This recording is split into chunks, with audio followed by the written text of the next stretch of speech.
부분에 대한 순서적인 부분에 대한 문제도 있고, 두 번째는 두려움이에요. 그래서 항상 제가 말씀드렸지만 후회 최소화 프레임워크가 되게 중요하다. 네. 해도 후회되고 안 해도 후회된다 그러면 일단 해보는 게 좋다. 그렇게 해야지만 뭔가 발전이 있어요. 그러니까 제가 만약에 신축 사업에 대한 거를 고민만 계속하고 아무것도 하지 않았다 그러면 그냥 지금도 아무것도 하지 않았던 거죠. 근데 제가 신축 사업을 일으켜서 하니까 그래도 내가 건물도 생기고 월 현금으로도 생기고 자산도 생기고 10년 전에 3억의 시드를 가지고 그게 막 계속 불려갈 수 있었던 것도 이런 신축 사업을 하니까 그렇게 내가 바뀌어질 수 있다고 보기 때문에 첫 번째 말씀드리고 싶은 거는 어떤 거든 해봐라. 일단 뭐든 해봐라. 네, 일단 뭐든 해봐라 라는 부분이 있는데 네. 뭐 에어비앤비를 한다면 제일 중요한 게 이제 결국에는 어떻게 잘 방을 구하느냐, 그렇죠. 그리고 어떻게 홍보를 할 거냐, 어떻게 운영을 할 거냐라는 게 되게 중요한데 그런 부분에서 이미 성공한 사람들의 얘기를 들으면 일단 반은 먹고 일어난다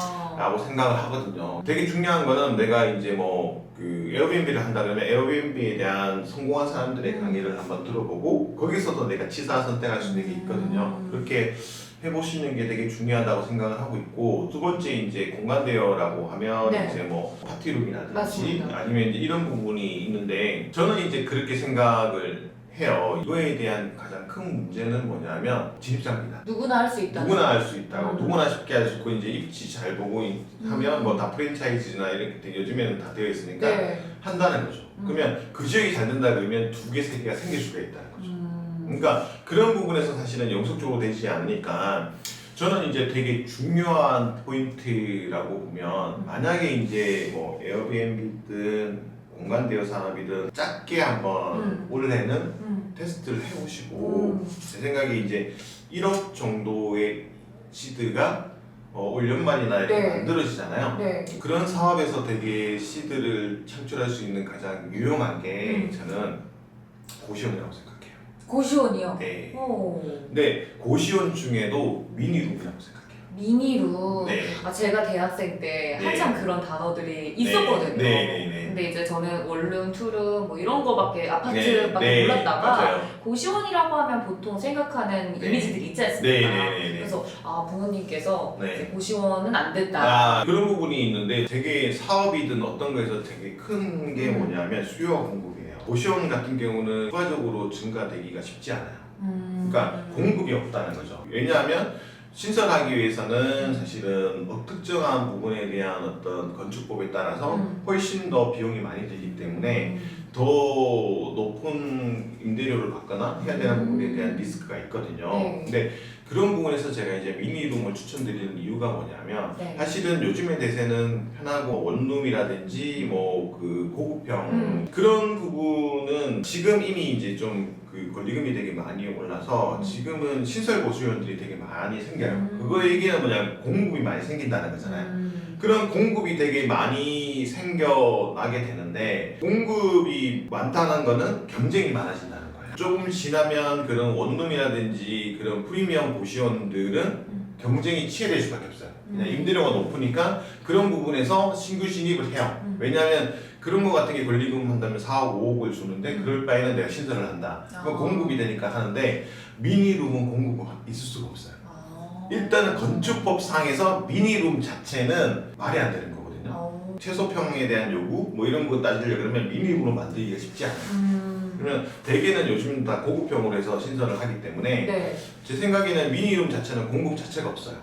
그러면 그 부분에 대한 수요는 충분히 있거든요. 그럼 공급이 없다는 것은 계속적으로 유지가 될 수 있다는 부분도 있고 권리금이 상대적으로 작은 부분이 있고 개인적으로 봤을 때는 지금은 이제 에어비앤비가 됐던 아니면 이제 뭐 경험을 한번 해보시고 네. 미니룸을 한번 해보시면 권리금 한 1억에서 1억 5천, 뭐 1억 얼마 사이에 뭐 대출을 조금 내서 한다 그러면 충분히 할 수 있고 월 현금 흐름을 제가 알기로는 뭐 많이 창출하는 데는 250에서 300까지도 창출이 되거든요. 다만 미니룸 같은 경우나 이런 거 같은 경우는 사업적인 부분에서 봤을 때 제일 중요한 고정비예요. 고정비.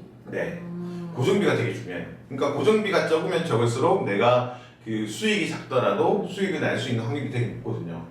고정비를 낮출 수 있는 방법. 그러니까 이제 그런 부분에서 만약에 서울이나 핵심 지역 같은 경우에는 뭐 월세가 200, 300, 400이 돼. 그러면 내가 상세하고도 남는 수익을 내려 그러면 1,000만 원, 2,000만 원이 가야 되는 거야. 근데 뭐 이렇게 수원이라든지 경기도권에 만약에 미니룸에 대한 수요가 되게 많은 역세권 쪽에서 만약에 한다 그러면 월세가 되게 낮잖아요. 그렇죠. 그렇게 월세가 되게 낮다고 하면 매출이 좀 작더라도 수익의 폭이 훨씬 더 크죠. 그래서 그런 부분에서 월 현금 흐름을 창출하고, 그리고 또 중요한 게 뭐냐면 내가 1억을 투자했어. 네. 근데 만약에 한 달에 3, 400이 난다 그러면 1년이면 거의 3, 4천이 나오잖아요. 그쵸. 그러면 내가 2년만 운영하면 거의 이제 투자금 회수가 되는 거예요. 그러니까 사업적인 마인드에서 가장 중요한 거는 내가 월 현금 흐름을 창출했을 때 얼마나 빨리 내 투자금 회수하는가 되게 중요하거든요. 투자를 그런 관점으로 해서 현금흐름을 창출하면 이제 월급에서 뭐 한 2, 300 정도 만들고, 그리고 뭐 에어비앤비에서 네. 또 한 1, 200 정도 만들고, 그리고 고시원에서 또 한 300 정도를 받는다고 하면 잉여 수익이 거의 한 달에 7, 800에서 1000만 원 가까이 돼요. 거기서 이제 방송 좀 하시면 네. 1000만 원 정도가 되고, 그러면 내가 거기서 1, 200을 쓴다 그래도 거의 500에서 800을 계속적으로 모을 수 있어요. 그러면 1년에 거의 뭐 어떻게 보면 거의 8천에서 1억을 모을 수가 있고, 네. 중요한 게 뭐냐면 내가 기존에 갖고 있던 1억이 2억이 되잖아요. 그렇죠. 사실은 제로에서 1억까지 걸리는 시간이 10이라 그러면 네. 1억에서 2억이 되는 시간은 5예요.